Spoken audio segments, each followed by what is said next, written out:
Good morning, I'm Elise Modica, and here's the latest update from Spectrum Autism Research.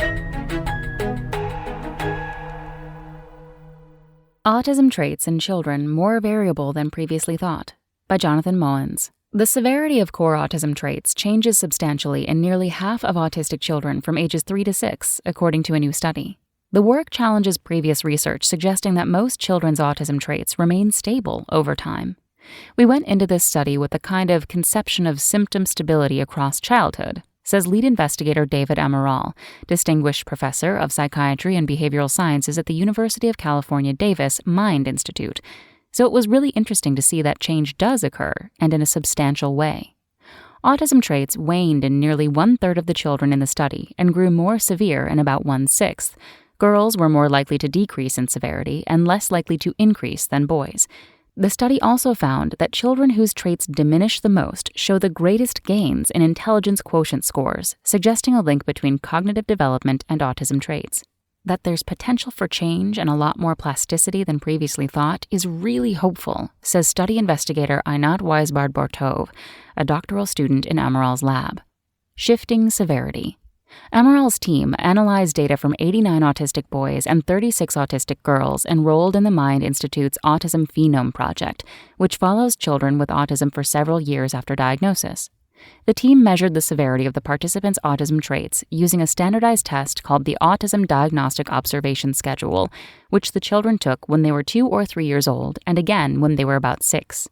The researchers used a version of the test that allows them to rate autism trait severity independently of abilities that may change with age, such as language. Then they assigned each participant to one of 3 groups depending on whether the severity of their traits had increased, decreased, or remained stable over time.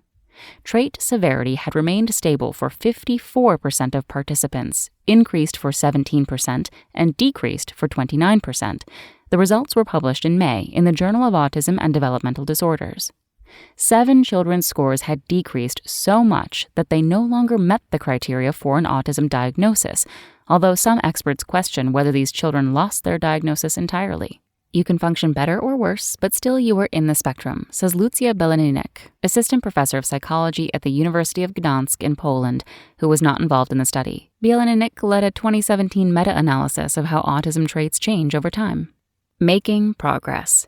The children's trajectories also revealed significant sex differences. Of the participants whose trait severity lessened over time, 36% were girls and only 26% were boys. It is still unclear why autistic girls tended to fare better than boys, Amaral says. One theory is that girls with autism may inadvertently be socialized in ways that promote social engagement. It may actually be that, in some respects, girls are getting more intervention through their family, he says. Another possibility is that girls with autism are better able to mask their traits by mimicking behaviors considered typical, a phenomenon known as camouflaging. If girls really camouflage at such an early age, that shows a lot of abilities, Weisbard-Bortov says. The study's focus on young children limits what it can say about how autism traits progress later in life, says Courtney Venker, assistant professor of communicative sciences and disorders at Michigan State University in East Lansing, who was not involved in the study. The fact that a certain child is experiencing a decrease in autism severity doesn't necessarily mean that they're experiencing a parallel increase in quality of life, she says, adding that it would be nice to see a longer period of time to see how the rate of change in trait severity would differ across kids. A larger study exploring the kinds of intervention and education participants receive could yield new insights into some of the factors that can influence a child's autism severity, Venker says. Amaral says his team's goal is to find biomarkers that can help predict how traits will progress for autistic children from an early age. That's all for today. Check back on Friday for more content from Spectrum Autism Research or go to spectrumnews.org.